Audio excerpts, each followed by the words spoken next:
যদি বাংলাদেশে গজব আসে, যদি বাংলাদেশে দুর্ভিক্ষ আসে, যদি বাংলাদেশে অভাব আসে, তাহলে এই কোটি কোটি যুবক মোবাইলের এই সমস্ত এমবি উলঙ্গ ছবি আর নগ্ন নাচ গান দেখার কারণে বাংলাদেশে অভাব আসবে। আমি বললাম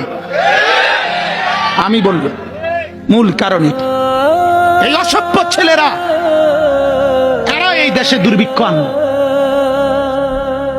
বললাম দেখেন, আপনারা দেখেন,